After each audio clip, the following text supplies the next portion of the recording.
In this video, we will be checking and topping off the oil in this 2019 Jeep Compass. Through the driver's side door, we can gain access to our hood release latch.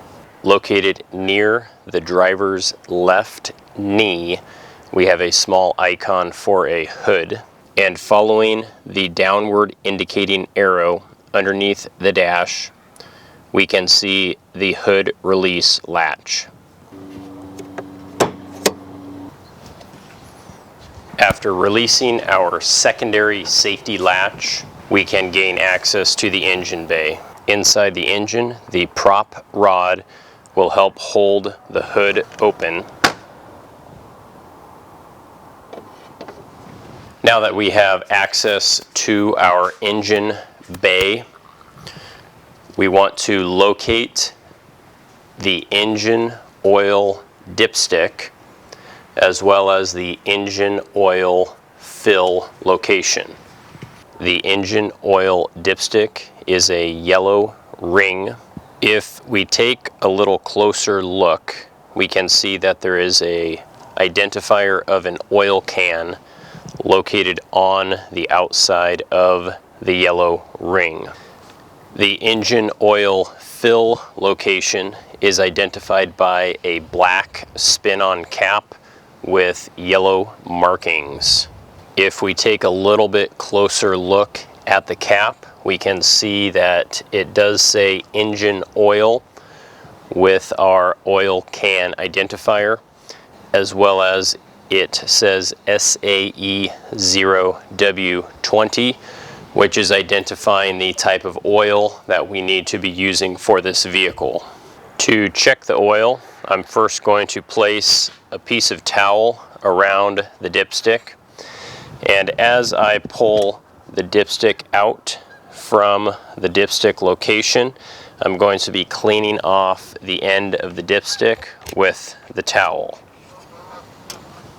I'm then going to replace the dipstick in the dipstick location and pull it out once again. If we take a look at the level on the dipstick, we can see that we are sitting slightly below the hatch pattern.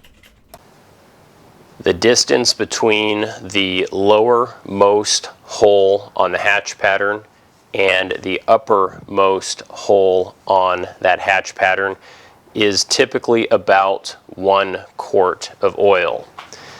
Given that we are sitting towards the lower end of the hatch pattern, I will be adding a little bit of oil to raise the level more towards the top end of our hatch pattern. We had previously identified the oil required by this vehicle as being 0W20. I'm going to be installing Amsoil's Signature Series 100% synthetic 0W20 motor oil. New vehicles and new engines have very tight tolerances and need a better product to ensure the longevity of the engine. This particular type of oil exceeds the specifications set by the manufacturer. Locating our oil fill location, I'm going to unscrew the cap and install a funnel. Given the level of oil currently in the engine, I will be adding about 3/4 of a quart of oil and then rechecking my level on the dipstick. When removing the funnel, it's always good to have a rag ready so it doesn't drip all over your engine. And you can replace the oil fill cap. With both the dipstick and the oil fill cap reinstalled, I'm going to run the engine for about 15 seconds to get the oil circulating through the engine. With the vehicle then turned off, I can recheck my oil level on the dipstick.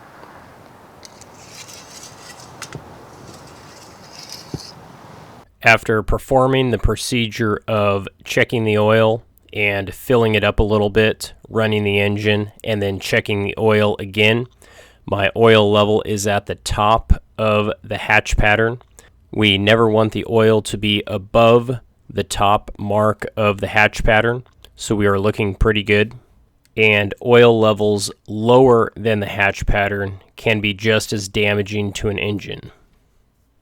Reinstall the oil fill cap and dipstick, close the hood, and this service is complete.